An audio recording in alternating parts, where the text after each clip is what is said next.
SC BC वर्ग के आरक्षण को ख़त्म किया है एक किस्म से, जैसे प्राइवेट उसमें है। इसी प्रकार से किसान की बात है।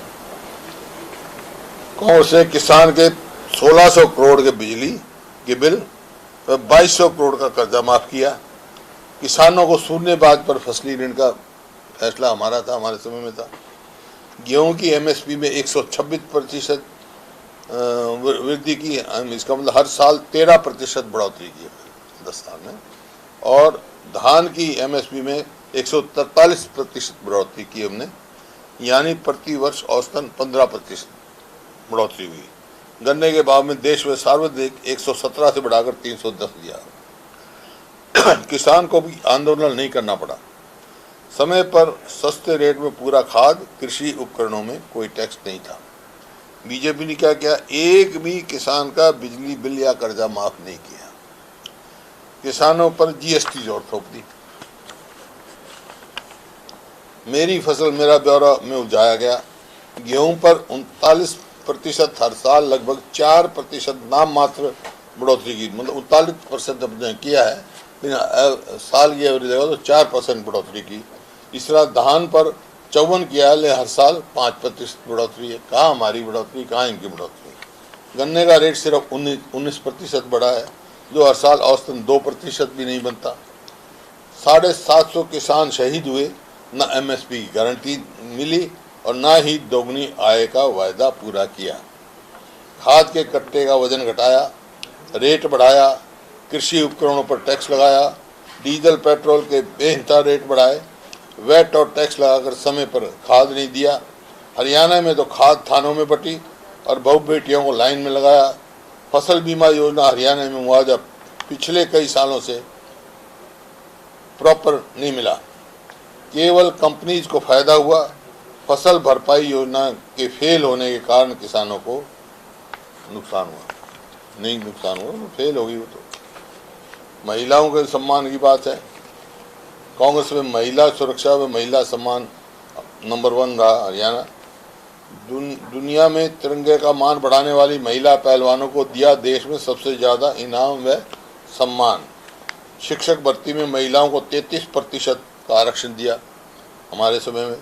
रजिस्ट्री फीस स्टाम्प ड्यूटी पर 2% की छूट दी। खून के रिश्ते में प्रॉपर्टी ट्रांसफर पर स्टाम्प की ड्यूटी मुक्त किया। बीजेपी ने महिलाओं के विरुद्ध अपराध में हरियाणा देश में नंबर 1। महिला खिलाड़ियों का किया घोर अपमान। खेल मंत्री पर यौन पीड़न लगे आरोप, नहीं हुई कोई कार्रवाई। हम तो समझ में कहते रहे। शिक्षकों के 25,000 पद खत्म किए, रजिस्ट्री फीस स्टाम्प ड्यूटी बढ़ाई।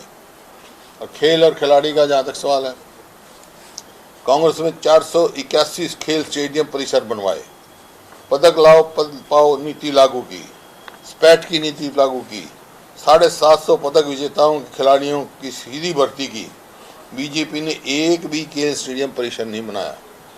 नियुक्ति व पदोन्नति खत्म की, स्पैट नीति खत्म की, 3% खेल का कोटा भी खत्म किया। महंगाई में आप खुद देख रहे हैं।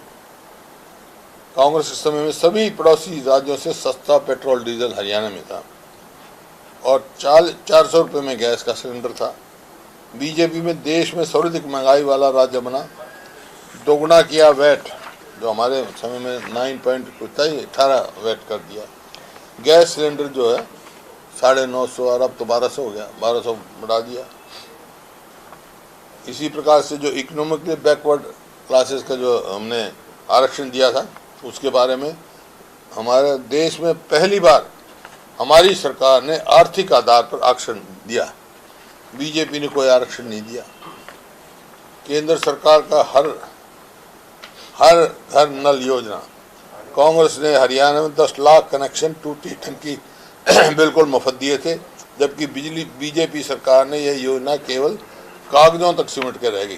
धरातल की रिपोर्ट्स बताती हैं किसी गांव में ये योजना आज 10 साल में भी सफल नहीं हो पाई। हरियाणा में बीजेपी सरकार ने 2014 में बनी थी और केंद्र में जिसको बीजेपी डबल इंजन सरकार कहते हैं, इसको हरियाणा का तो कोई फायदा नहीं हुआ। हरियाणा में तो कोई फायदा नहीं हुआ। केंद्र ने हरियाणा को बड़ी परियोजनाएं नहीं दी नहीं और हरियाणा बीजेपी सरकार कोई योजना ला नहीं पाई। जो केंद्र की योजनाएं देश प्रदेश पर थोपी गई वह सब फ्लॉप हो गई। इसलिए कह रहा हूं कि डबल इंजन दोनों इंजन सरकार फेल है। ये जो सैनी साहब का जवाब है। और भी बात कही थी केंद्र सरकार ने, बात कही थी किसान की आमदनी दुगनी 2022 तक कर देंगे। आमदनी तो नहीं, लागत कर दी। कानून व्यवस्था देख लो, मणिपुर में क्या हिसाब है। विदेश नीति फेल है। अब आपने देखा जो पाकिस्तान है उसको IMF फंडिंग मिलता है, 24 देश हैं उसके मॉनेटरी फंड के। 24 में से हिंदुस्तान तो एब्सटेन कर गया, लेकिन 23 देशों ने दिया। भाई क्या एब्सटेन किया? कम से कम साथी जो तुम्हारे पक्के परमानेंट साथी हैं उनको तो साथ एब्सटेन करवाते। तो ऐसी कई बातें जो विदेश नीति भी फेल है इनकी, और महंगाई बहुत तेजी से बढ़ रही है। दोनों डबल इंजन सरकार फेल है। एक सवाल इससे हटके पूछ सकते हैं, जो एक प्लेन क्रैश हुआ उसके बारे में। एक प्लेन क्रैश हुआ है अहमदाबाद में, अभी हुआ है, मैंने देखा नहीं पूरा। यात्री प्लेन क्रैश हुआ है, उस पर दुखद घटना है। 200 से ज्यादा यात्री सवार थे। अभी रेस्क्यू तो क्या हुआ? फ्लाइट एयर इंडिया की फ्लाइट थी जो अहमदाबाद से लंदन जा रही थी। टेक ऑफ करने के तुरंत बाद वो क्रैश हो गई, गिर गई। उसमें 200 से ज्यादा पैसेंजर थे। अभी फिलहाल जो रेस्क्यू ऑपरेशन जारी है। शुरुआती जानकारी के मुताबिक तो एक बड़ा हादसा हुआ है। एक इंटरनेशनल फ्लाइट थी एयर इंडिया की। खैर बड़ा दुखद हादसा है। ईश्वर से प्रार्थना सबकी सब सुरक्षित, सबका बचाव हो जाए। यही इस समय तो यही बात कह सकते हैं। लेकिन ये क्यों हुई, इस बात को विचार करना पड़ेगा। ऐसी चीज़ें नहीं होनी चाहिए। हमारे तो पूरे देश के उस पर सवाल उठता है, क्षमता पर। फिर लगातार सरकार अभी भी निशाना साध रही है। 11 साल की उपलब्धियां बता रही है, प्रेस वार्ता भी की जा रही है। आपने हालांकि अपनी तमाम बातें रखी। मुख्यमंत्री नाथ सिंह का एक बयान भी आया कि कांग्रेस लंगड़ा घोड़ा है, उसका कुछ है नहीं। इस तरीके का बयान उन्होंने दिया है। ऐसा है जो जैसा खुद होता है ना, वो दूसरों को कहता है। एक और आपने शिक्षा विभाग की कई बातें आपने रखी है। आपने शिक्षा विभाग की कई बातें रखी हैं। शिक्षा मंत्री ने भी एक बात रखी है कि उनका कहना है कि मुझे खुद इंग्लिश नहीं आती, इसलिए हम शिक्षा विभाग के अंदर हिंदी भाषा का इस्तेमाल करेंगे शिक्षा विभाग में फाइलों को लेकर के। हिंदी तो कंपलसरी है, हिंदी तो राष्ट्रीय भाषा है। पहले भी इस्तेमाल होती थी, अभी इस्तेमाल होती है। वो विभागीय कामों में इंग्लिश की बजाय हिंदी लाना चाहते हैं, इंग्लिश कागजों की बजाय। चलो वो तो एक अलग बात है, इसमें मेरे कोई एतराज नहीं। लेकिन इंग्लिश और हिंदी तो कंपलसरी है। अपने हिंदी राष्ट्रीय भाषा है। उनको राष्ट्रीय भाषा कैसे बनी ये भी उनको पता होना चाहिए। एक वोट से बनी थी, वो भी मेरे पिताजी की वोट थी, और ज्ञानी गुरमुख सिंह मुसाफिर की वोट से राष्ट्रीय भाषा। हाँ, और बोलो। ये तो दुर्भाग्य की बात है कि शिक्षा मंत्री कहता है कि मुझे इंग्लिश नहीं आती। प्रयास तो करते हैं वो बोलने की।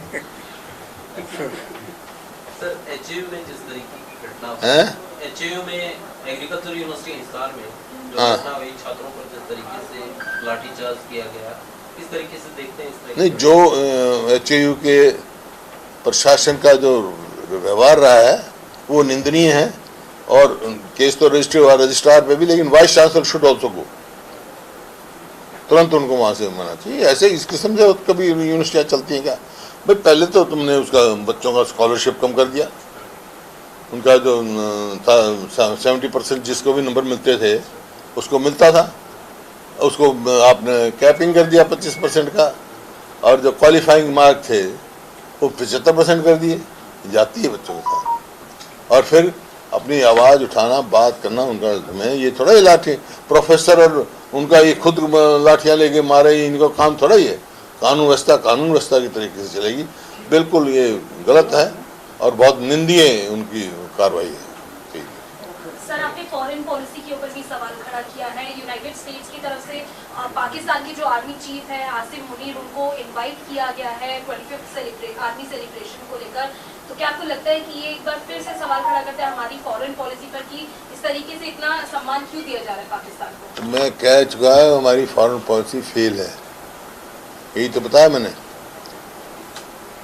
कोई भी हमारा देश हमारे साथ नहीं आगे खड़ा हुआ। जो हमारे मतलब टेस्टेड फ्रेंड्स हैं वो भी नहीं बोले। क्या कारण?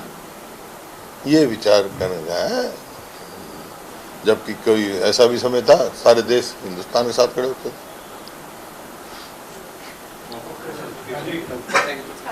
हो गया चलो, हमारे अध्यक्ष जी से पूछ लो पार्टी का बस हो गया। पार्टी का पूछ चल रहा है सारा इनका ये इन्वेस्ट रहेगा। ये तो मेरे को ये ले जाओ, ये सेंटर का है। आपके पास दूसरे मंगवा लेना। हाँ ले लूँ।